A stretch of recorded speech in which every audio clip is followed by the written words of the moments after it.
चार मूर्ति बुद्ध विहार। चार मूर्ति बुद्ध विहार वर्षावास्य की परंपरा धम्मचक्र प्रवर्तन दिन से वैसे शुरुआत होती है। इस साल क्या हो गया, 2 महीना हो गए, तो कुछ लोगों ने 2 महीना सावन के कर दिए, लेकिन हमारे यहाँ थेरवादी परंपरा में वर्षावासी 1 अगस्त को हो गए। इसलिए जिन लोगों ने गुरु पूर्णिमा मनाई, लेकिन हमारे लोगों ने नहीं मनाई। Thailand, Burma, Laos, Cambodia, Buddhist country जितनी है वो वर्षावास शुरू 1 अगस्त से शुरू हुआ। मैंने भी उसी हिसाब से, क्योंकि हम जब पूरे दुनिया के साथ चल रहा है ना, क्योंकि महीना तो बढ़ता है, हर 5 साल में 1 महीना बढ़ जाता है, क्योंकि अंग्रेजी तारीखों के हिसाब से भी 1 साल में 7 दिन पड़ते ना। इस हिसाब से वर्षावास अगस्त शुरू हुआ। ये वर्षावास पीरियड में ये बुद्ध विहार चौराहे पे भी है, लेकिन जितने भी लोग बैठे 8 से 10, लेकिन एक भी निर्माण करता एक भी नहीं है। हम लोगों को निर्माण किया ना, तो एक भी नहीं है, तो कैसे धर्म चलेगा। 10 लोग गिने गिना या 11वें बनते जी भी, लेकिन निर्माण करता एक भी नहीं है। हम लोगों को निर्माण किसने किया,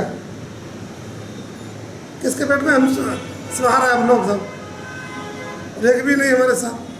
धर्म कैसे निर्माण आगे डेवलप करेगा, क्योंकि ये सच्चाई है। उस काल में भी, बुद्ध काल में, ये जो वर्षावास का सिस्टम शुरू हुआ, जल्दी शुरू हुआ।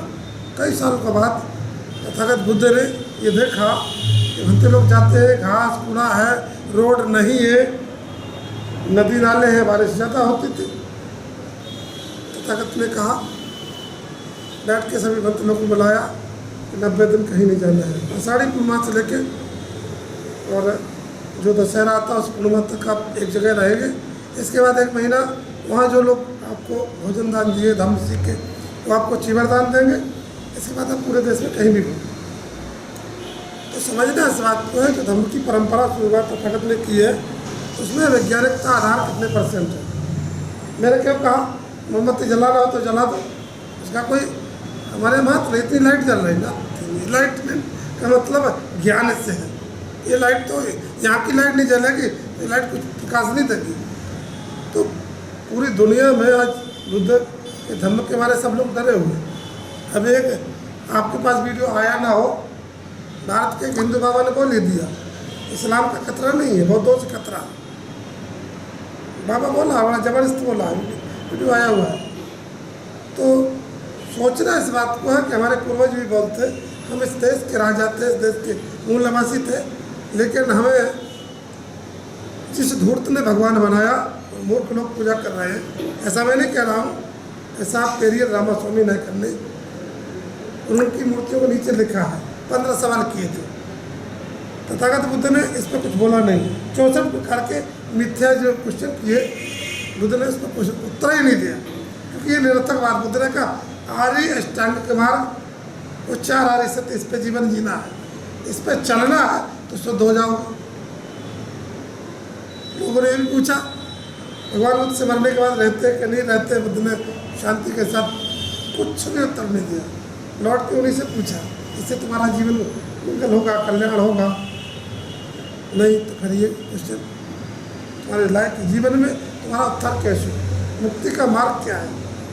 तो तथागत ने समझाया कि मुक्ति का मार्ग आर्य अष्टांगिक मार्ग है, उस पर चल करके उनमें से जो भी इस समय मर रहा है, चाहे चीवरधारी हो या बगैर चीवरधारी हो, एक भी दिन घोषणा करके नहीं मर रहा।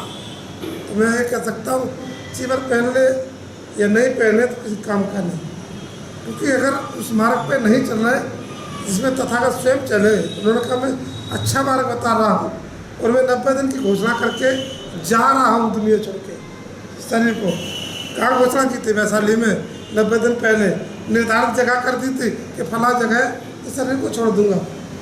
कैसे निकम्मे बाप की औलाद, जो हम 3 दिन पहले घोषणा कर पाए कि हम जाने वाले हैं, इसका मतलब हम बाप का अनुसरण नहीं कर रहे हैं।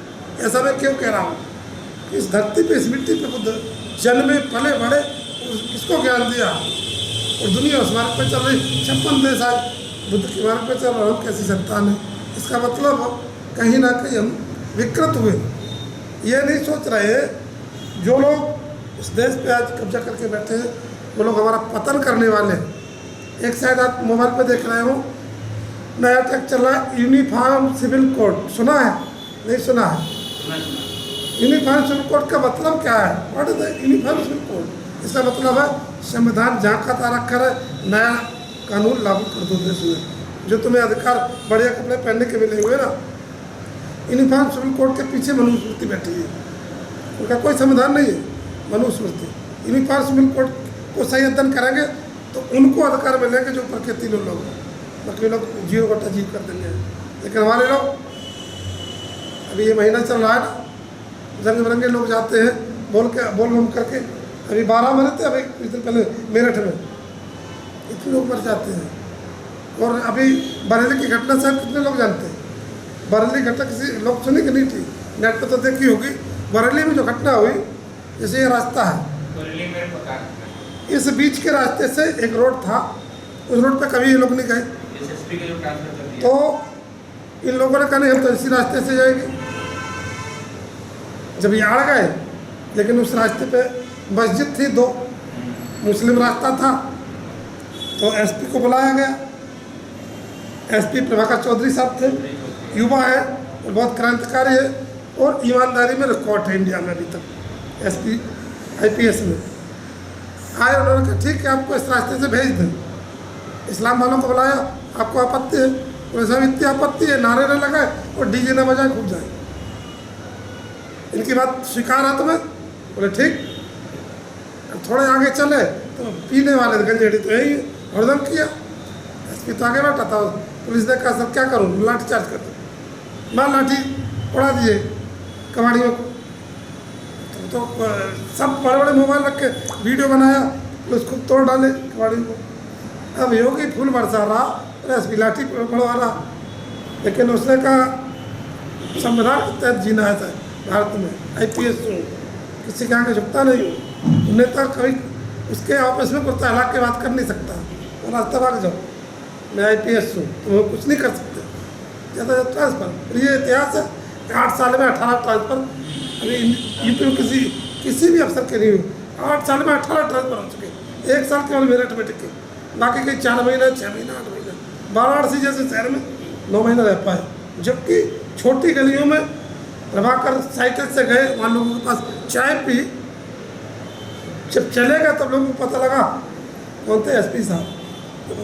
मेरा अफसर इतना सुंदर कि मेरी गरीबी को देखने के सुनने के लिए तो तुम्हारे पास कोई परेशानी तो नहीं है। मोदी डर गया, ट्रांसफर कर दिया कि ये आदमी है यहाँ रहा तो दोबारा यहाँ सीट से जीत नहीं पाएंगे, क्योंकि वो समाज का काम कर रहा अफसर है, नैतिकता जिम्मेदारी निभा रहा। क्या हुआ, रैली से ट्रांसफर हो गए? मैं ये नहीं कराऊँ, उसका गीत गा रहा हूँ। अगर ऐसे गिरती के 100 आदमी हो जाए सत्य के मार्ग पर चलने वाले, तो शायद देश सुधर जाएगा। लेकिन न तो अच्छे समाज से निकल रहा है, ना IAS निकल रहा है, ना PCS निकल रहा है। मैं तो ये कह सकता हूँ तो बहुत भिक्षु नहीं है जो निर्विकार रूप से समाज में काम कर रहे हैं, अपना जीवन पूरी तरीके से लगाए। 50% तो बनते लोग उन्हें बिजनेस ही में कह सकते हैं, क्योंकि जैसा बाबा लोग कर रहे हैं ऐसे में भी 4 गाड़ी चाहिए। सुमित्रा भत्ते को देखा आपने, वो किसान आंदोलन में बैठे 4 6 गाड़ी चाहिए भैया, किसके लिए?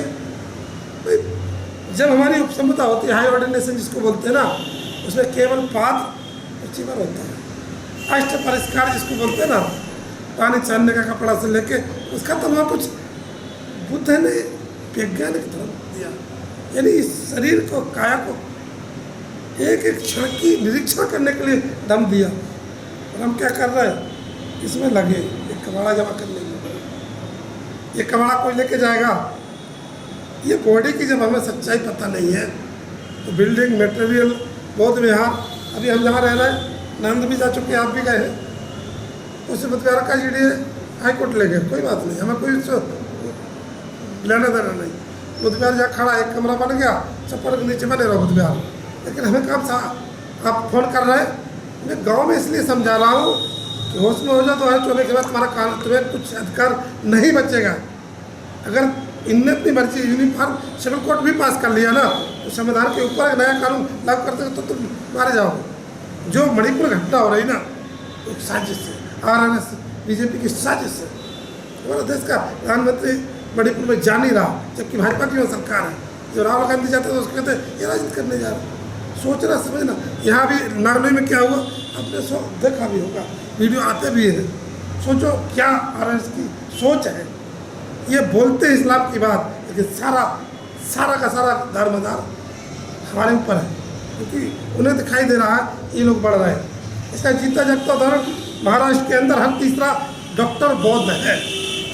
उन्हें बौद्ध धर्म से बहुत बड़ी चिड़ है कि ये लोग कितना विकास कर रहे हैं। कि बौद्ध है तो ज्ञान के आधार पर चलेगा, एनलाइटमेंट सोच बुद्ध की मैंने ज्ञान की दिमाग में आ जाएगा, पाखंड में सब मुक्त हो जाएगा।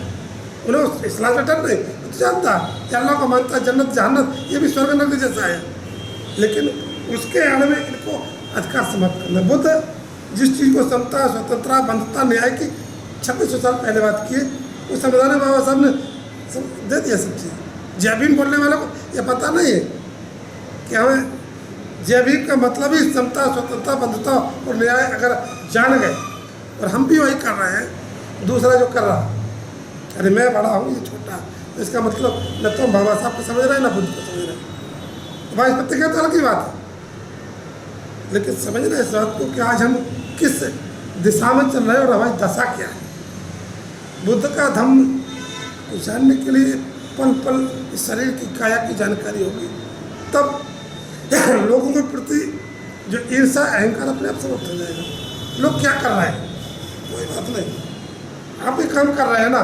28 सालों का काम करते करते सोच सकते, क्योंकि 2 बार बनते जिंदगी में। श्रीलंका में एजुकेशन मिनिस्टर ने गाल एरिया में बड़ा बनते खत्म हुआ था, उसने हाथ जोड़ा, बनते यहाँ रहिए, मैं लिख के देता हूँ आजीवन ये बुधवार आप इसके इंचार्ज रहेंगे। ये माफ कर, जिस धरती में पैदा हूँ उस धरती पे वो धर्म है ही नहीं।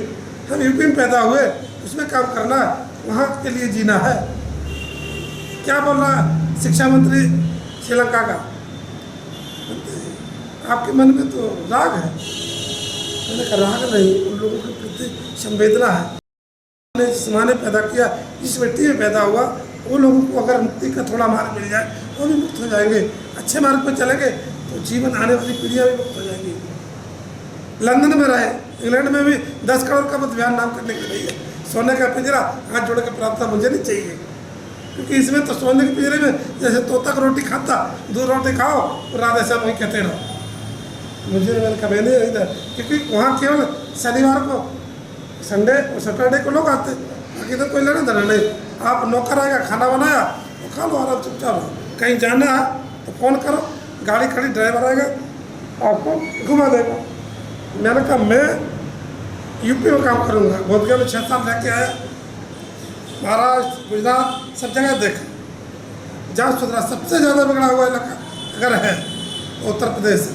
इसलिए आपको बोला था ना, मैं इधर हूँ कील पर हरदोई साइड में, जहाँ लोगों को मैं एक जिस गांव में मैं था, उस गांव में इस साल पहली बार 14 अप्रैल मनाई गई। लोग इतने सोए हुए हैं, इतने अंधविश्वास पकड़ में डूबे हुए हैं, उन्हें पता ही नहीं है। इस साल 14 अप्रैल मनी तो मुझे कुछ भी, मैं गाँव में 4थी बार 5वीं बार आया, लोगों में जागरूकता हुई तो कम से कम 14 अप्रैल मनाई गई। और एक साथी उस गाँव में मैंने करवाई 12 जून की। तो समझना इस बात को है, गाँव के लोगों में, और ख़ासकर अभी एक पासा के कह रहे थे, अमीरों का धर्म बन गया। अमीरों का धर्म तो नहीं कह सकते, मैं कहता हूँ थोड़े लोग हमारे कुछ नौकरी पहुँच गए, थोड़ा पैसा हो गया ना, अहंकारियों का धर्म हो गया। यह कह रहा है नहीं मैं ज़्यादा रहा हूँ, लेकिन धर्म का अध्ययन कोई करने के लिए राजी नहीं। कि समर्पण भाव थाईलैंड, श्रीलंका में आप देखेंगे, जैसे अभी ये आए नरेंद्र जी, इन्होंने देखा ना इन्होंने क्या काम किया। हम यहाँ बैठे देखते हैं, सरदार जैसा सिस्टम हमसे सीखे, सरदार दूसरे ने सीखे। विनय पेटा कितना बड़ा हमारा लिखा गया, उससे सारे लोग सीखा। इन्होंने आए बुधवार के पीछे चप्पल जूते थे, इन्होंने अपने हाथ से सारे उठा के साइड में सिस्टम में रखे। और आप गुरुद्वारा में देखो, इतना लंबा कोट पहन के और 50 लाख की गाड़ी में जाता और बैठा हुआ पालिश करता लोगों के में। सेवा भाव क्यों धम्म के, क्योंकि इस अंग में जब जागता है ना धम्म, दूसरे के प्रति अहंकार नहीं होता, समर्पण होता। इसका भी मंगल हो जाए, क्योंकि आप अच्छे से अध्ययन करेंगे। ईसाइयत में वही चीज़ है, क्योंकि जीसस मरते मरते कीले ठोक के मारा गया, लेकिन ये नहीं कहा उसने ये कहा इन लोगों का कल्याण हो, क्योंकि 12 साल इस धरती पर बुद्ध को सीख के गया था। तब उसने अपनी ईसाइयत, क्योंकि हमारे यहाँ भिक्षु भिक्षुनी वहाँ उनने फादर और सिस्टर लगाए, दोनों बिल्कुल नकल की, क्योंकि समझना इस बात को, और कोई इकट्ठा नहीं करेगा। बाद में धीरे धीरे अब तो बदलाव हो गया, पोप हो गया और अरबों की संपत्ति वहाँ चर्चों में हो गई। सिस्टम पहले ही नहीं था, क्योंकि जैसे बुद्ध विहार में था कि भाई जो प्रॉपर्टी रहेगी वो किसी पर्सनल बनते के नहीं, संघ की होगी। संघ डिसीजन है, थाईलैंड में है ना, जो पूरे बड़े बड़े बुद्ध विहार 400 बीघा में 300 बीघा में शेर भी पले हुए, लेकिन किसी आदमी की प्रॉपर्टी नहीं, वो संघ की प्रॉपर्टी है। हवाई जहाज भी है, तो जब संघ की है, संघ हमारे समूह हो गया, एक पर्सनल आदमी होगा। बुद्ध को लोग चीवर देते थे परसामास में, समाप्त होने के बाद तो बुद्ध चीवर देते, उनकी खुद की मोशी ने बढ़िया चीवर बना के तैयार किया। जब समर्पण किया उन्होंने कहा संघ को दे दो, आनंद स्वीकार किया, तो उन्हें अंदर से लगा भगवान तथागत खुद कहते थे संघ बड़ा है। जब तुम समूह में रहोगे, प्रैक्टिकल बता रहे ना कि आप एक ढेला लीजिए, कुत्ते को मारिए भाग जाएगा, बिल्ली को मारिए भाग जाएगा, जरा वही ढेला मधुमक्खी को मार के देखिए जरा क्या करेगी आपका, आप जहाँ से आए वहीं तक पहुँचा देगी खदेड़ के। इस संगठन की ताकत है। इसलिए बुद्ध बाबा साहब जितने भी साहू महाराज गायकवाड़ और महात्मा फुले सब एक ही बात कह रहे हैं, शिक्षित बनो। और हम शिक्षित बन रहे हैं, क्या कर रहे हैं, क्या कर रहे हैं, क्या नहीं कर रहे हैं, वो ऐसा क्यों बोला हमें? क्योंकि भारत में महिला की शिक्षा सबसे पहले माता सावित्री फुले ने शुरुआत की। हमारे पास एक भी माता नहीं है, बिल्कुल भी जरूरी है। आप सब पारिवारिक लोग हैं, हम तो कर पारिवारिक नहीं है, आप सब पारिवारिक लगे एक कहाँ से आए, लेकिन आप तो आसपास के हैं, कोई नहीं। तो ज़्यादा न कहते हुए आज का वर्षावास का दिन तो शुरुआत है 1 तारीख से। उस वर्षावास क्यों शुरुआत किया गया?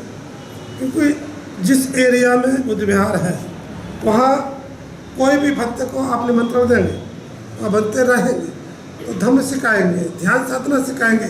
90 दिन में कुछ उपासक उपासिकाएँ उनमें से विकार मुक्त होंगे। बुद्ध विहार का मतलब ही जहाँ बुद्धि के विकारों का अंत हो, और जहाँ युद्ध विहार है 275 बुद्ध विहार है दिल्ली में। मैं कहता हूँ 20 अच्छे से नहीं चल रहे हैं। वही सोसाइटी है, 5 लोग हैं उनमें, कामधेनु गाय की तरह यूज हो रहा है। क्या मतलब निकला उस बुद्ध विहार से? इसका मतलब मैं क्यों बोल रहा है ऐसा? क्योंकि मैं भी संगाराम बुद्ध विहार पर था पहले, जो अभी खड़ा हुआ है, अब देख के आए हुआ लोडी रोड पर, वो भंते ने बनाया, इसलिए उस पर भंते ने गृहस्थों को पावर दे के नहीं गए। उस बुद्ध विहार का इंचार्ज मालिक भंते ही रहेगा, तो अब भंते रह रहे हैं, उपासक हैं, सेक्रेटरी भी रहते हैं, मेंबर भी रहते हैं, इंटरफेयर नहीं कर सकते। तो समझ, मैं ये नहीं कहता, बुद्ध काल में भी जितने भी विहार बने, ठीक है, जैसे सबसे बड़ा विहार किसने बनाया भारत में? सबसे बड़ा विहार किसने बनाया सबसे ज़्यादा पैसा खर्च करके? अनाथ पिंडक ने, जेतवन बुद्ध विहार। जेतवन का नाम क्यों लग गया? जेत राजकुमार था, बिंबिसार का बेटा था, उसके बाग में बना और उस बाग को उन्होंने खरीदा, 1/4 हिस्सा उसने भी दान किया उस बाग का, और उसने सोने के सिक्के में छाप खरीदा और बना के विहार। लगभग उस जमाने में 54 करोड़ सोने के सिक्के से खरीदने से लेके बनाने और कार्यक्रम तक इतना खर्चा हुआ। तो एक माता जी थाईलैंड की, वो कहती इतना ही धन लगा के मुझे श्रावस्ती में बुद्ध विहार बनाने हैं। और अभी तक बड़ी मूर्ति, अब गए श्रावस्ती देखी, बड़ी बड़ी मूर्ति, 10,000 लोग एक साथ बैठ जाए, इतना बड़ा हॉल बनाया, और कम से कम 100 बीघा जमीन खरीद चुके हो, जबकि राज परिवार की हैं। उनका संघ में 800 महिलाएं हैं अभी, 20 देशों की, कम कर रहे। लेकिन वो 2 बच्चे पैदा करने के बाद, बच्चा पैदा पहले शादी नहीं करना चाहती थी राज परिवार की, लेकिन नहीं माने तो शादी किया, आर्मी कर्नल से शादी किया और 2 बच्चे पैदा करके उसी को दे दिया। बोले अब खत्म, अब मुझे जाना है, दम का काम करना है, निकल गई। और आज 800 महिलाएं उनके साथ और 20 देशों की महिलाएं। समझना इस बात को कि लोगों में विकार जब समाप्त शुरू होगा ना तो फिर धम्म जागेगा। तो हम ये जितना ही आपने किया इतना ठीक है, लेकिन बहुत कम, मेरे हिसाब से तो कुछ भी नहीं, बिल्कुल कुछ नहीं होगा यहाँ जब तक धम्म की जगह पे धम्म का काम हर रोज होना चाहिए, मेरा मानना है। और धम्म की जगह से राजनीति का कोई लेना देना नहीं होना चाहिए। आओ आपका नेताजी स्वागत है, फूल चढ़ाओ, बैठो, धम्म देशना चलो और जाओ। लेकिन जहाँ हस्तक्षेप हो गया तो फिर धम्म को बिगाड़ेगा। यहाँ धार्मिक राजा होने चाहिए, बुद्ध कह रहे हैं। जब धार्मिक राजा बिम्बिसार सेनजीत जैसे राजा होंगे और लास्ट में सबसे बड़ा सम्राट अशोक है ना, तो जब ऐसे राजा होंगे तब आपको पूरी दुनिया में धर्म को फैलाने के लिए पूरा धन दौलत, और आखिरी में अपनी संतान। जब महाराजा अशोक ने पूछा उनके गुरु कौन थे, महाराजा अशोक के गुरु कौन थे, कोई जानता है? महाराजा अशोक के गुरु कौन थे? उनसे पूछा कि भंते अब तो मैं धार्मिक हो गया, ये महाबोधि विहार को बनाया, बहुत सारा काम किया। तो भंते ने कहा महाराज आपने जो पाप किया है, इतने सारे लोगों को मारा, वो तो बहुत ज़्यादा। बोले मेरा क्या करने से ये ख़त्म होगा? बोले आपको अपनी संतान धर्म के काम में लगाना पड़ेगी, तब आपका कुछ कम होगा। कोई ऐसा हो सकता है कि अपने बेटा जवान बेटी को ये कहे कि तुम राजा नहीं बन सकते, तुम रानी नहीं बन सकते बेटी? 25 साल का बेटा 26 साल की बेटी हो जवान, पिताजी बुला के कहें कि नहीं अभी आप राजा नहीं बनेंगे। बोले क्या बनेंगे? तो बुद्ध के धर्म का काम करेंगे। उस समय श्रीलंका से कोई आया था कि अगर भारत से कोई राज परिवार से अगर भिक्षु जाए तो भारत श्रीलंका, सीलोन था उस समय, श्रीलंका नहीं था, श्रीलंका तो अभी हुआ, तो सीलोन में जल्दी धर्म चढ़ेगा। तो इधर ये इनके गुरु ने कह दिया, तो उन्होंने बेटे बेटे बना दिया। जब वो बन गया और भिक्षुनी बन गए तो 5 लोग गए, वो बोधि वृक्ष का एक पेड़ लेके। मैं उस जगह को देख के आया जहाँ वहाँ ये लोग 5 लोग जा गए, श्रीलंका में पहाड़ से उतर रहे हैं, और उधर से राजा और रानी दोनों उस पेड़ को स्वीकार कर रहे हैं, और राजा रहता रानी अनुरा, और उन्होंने दोनों ने जीवन पहना। ये था राज परिवार का, क्योंकि महेंद्र अशोक का बेटा था, संघमित्रा अशोक की बेटी थी, तो तत्काल दोनों राजा रानी ने उन्हें पेड़ जो अनुराधापुर में लगाने के बाद स्वीकार धारण किया। ये वर्षावास का कार्यक्रम श्रीलंका में 2003 में इसी पूर्णिमा के दिन में था। वहाँ बड़ा कार्यक्रम है जबरदस्त। जंगल में जो बनते लोग रहते हैं, ध्यान साधना करते, 1-2 बुलाए जाते, राष्ट्रपति अपनी गाड़ी भेजता, तब वो आते हैं, 1-2 घंटा तेज करके चले जाते हैं। तो समझना इस बात को, बुद्ध का धम्म पाखंड से मुक्त है। विज्ञान जहाँ शुरुआत होती है उसका नाम धम्म है, और जहाँ कोई अगर अंधविश्वास 1% भी जाग रहा, तो बुद्ध ने अपने 45 साल के जीवन में कह दिया कि बहुजन हिता है, बहुजन सुखा की बात है, तो बुद्ध की बात समझना, वरना निगलेक्ट कर देना। तो संघ को भी कह दिया तुम्हें कोई अगर कम ज़्यादा करना तो बैठ के मीटिंग बुला के ये नियमों में फेरबदल कर सकते हो, मैं ऐसा कुछ छोड़ के नहीं देता। ऐसा काम जब 13 अक्टूबर बाबा साहब से पूछा गया आपने बुद्ध का धर्म क्यों चुना, तो उसने कह दिया ऐसी आज़ादी केवल बुद्ध ने दी कि मनुष्य स्वतंत्र कर दिया कि आप अपनी मर्जी से, जरूरी नहीं मोमबत्ती अगरबत्ती लगाओ, कोई मतलब नहीं है, प्रकाश खुद का जगाओ, पूजा करना कोई ज़रूरी नहीं, लेकिन इसको जगाओ, ये बुद्ध ने कहा। विकार जो मन चित्त की जागरूकता का नाम ही धम्म है, इसको समझना पड़ेगा। तो भाई नहीं समझ रहे तो भाई दूसरे लोग तो अपने कार्य में लगे और पूरी ताकत के साथ लगे, तुम्हारी आने वाली पीढ़ी तो कैसे गुलाम बनाया जाए। जैसे अभी एक कहावत है, अंगूर जवान होता ना, जवानी में कीमत कितनी होती है उसकी, ज़्यादा 80-100 रुपये किलो, लेकिन जब अंगूर बूढ़ा हो जाता तो कितनी कीमत होती है, हैं? 5 गुना बढ़ जाती है, कम से कम 400 रुपये 500 रुपये किलो होती है। तो भाई आप सब लोग कम से कम जवानी तो पार कर चुके हैं, किसमिस बन जाओ, तुम्हारी कीमत कम से कम आने वाले समय में 5 गुना बढ़े।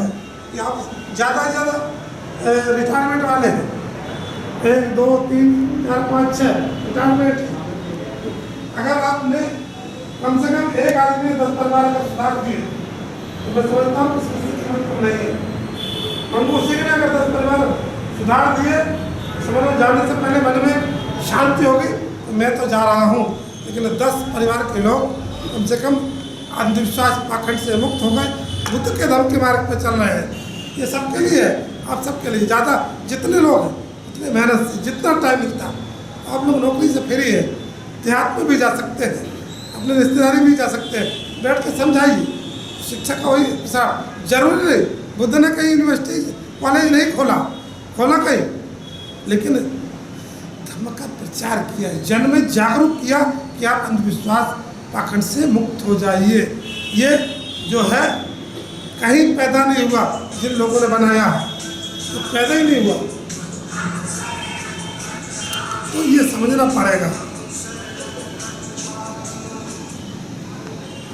इस बात को जब तक हम समझेंगे नहीं, और कब समझेंगे, जब हम मेडिटेशन करेंगे। बुद्ध का रियल ज्ञान है साधना, विपश्यना मेडिटेशन शुरुआत करेंगे तो एक क्षण की सच्चाई जानेंगे। कुछ लोगों ने इस पर भी विरोध कर दिया, अरे ध्यान करने से क्या होता है, ध्यान करने से जागरूकता मतलब एकाग्र होता और काम करने की 4 गुना क्षमता ज़्यादा होती है। चाहे जवान आदमी हो, स्टूडेंट करेगा 4 गुना पढ़ाई में ताकतवर होगा, मन जब एकाग्र होगा। लोग कहते बाबा साहब ध्यान नहीं करते थे, भैया 18 घंटा लाइब्रेरी में कैसे बैठे रहे, तो 8 घंटा बैठ के देख लो, वहाँ पढ़ाई नहीं आ गई। और तो ऐसा सुना लंदन में लाइब्रेरी में बंद करके चला गया और रातों में पढ़ते ही रहे।